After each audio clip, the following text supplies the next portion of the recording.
happens when a simple act of kindness changes someone's life forever?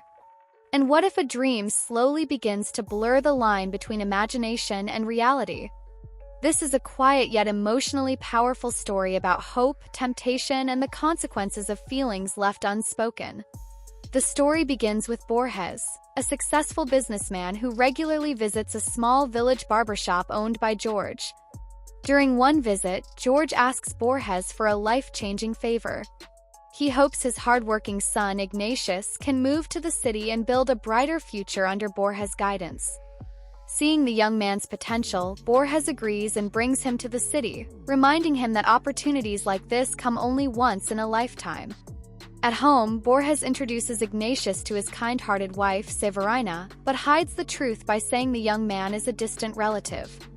Severina warmly welcomes him, prepares a room, and gives him a book, encouraging him to spend his free time reading and learning. For Ignatius, it feels like the beginning of a completely new life. The following days are filled with lessons about responsibility, discipline, and hard work as Borges helps Ignatius prepare for his first job. However, the quiet routine slowly begins to change. While reading the book, Ignatius starts drifting into vivid daydreams where Severina appears in graceful and symbolic visions. First, he dismisses them as harmless imagination, but the dreams become more frequent, distracting him at work and making it difficult to stay focused. Se atrapalha com os papéis, vai ao cartório errado. Fica fazendo o quê de noite que não dorme? Borges soon notices Ignatius's declining performance. The young man becomes absent-minded, causing mistakes that eventually test Borges' patience. One evening during dinner, Borges finally loses his temper, creating an uncomfortable silence throughout the house. The argument leaves Severina deeply unsettled, and she quietly reflects on everything that has happened. As the days pass, an unusual emotional tension fills the home. Ignatius continues losing himself in dreams that seem increasingly real, while Severina begins experiencing an unexplained emotional restlessness of her own. Without fully understanding why, she finds herself drawn toward Ignatius's room, only to stop herself before crossing a boundary she knows should remain untouched. Meanwhile, Borges grows increasingly suspicious.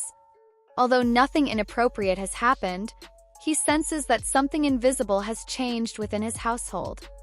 Wanting to protect both his family and Ignatius's future, he makes a difficult decision. He tells Ignatius that he should continue working in the city but find another place to live. As Ignatius prepares to leave, he looks back one final time, hoping to see Severina at the window. Instead, Borges gently explains that she is resting and should not be disturbed. Without another word, Ignatius quietly leaves the home that had briefly felt like a place of belonging. Later, Severina carefully tidies the room he once occupied, returning everything to its original place, as though trying to erase every trace of the emotional journey they had silently shared. Yet some memories cannot simply disappear. In the end, Ignatius leaves with a quiet smile, not because his dreams came true, but because they helped him discover something about himself. Sometimes the most meaningful journeys exist only in our hearts, teaching us lessons that reality never could. If you enjoyed this emotional movie recap, don't forget to like this video, subscribe to the channel, and turn on notifications for more unforgettable movie explanations. Thanks for watching, and I'll see you in the next video.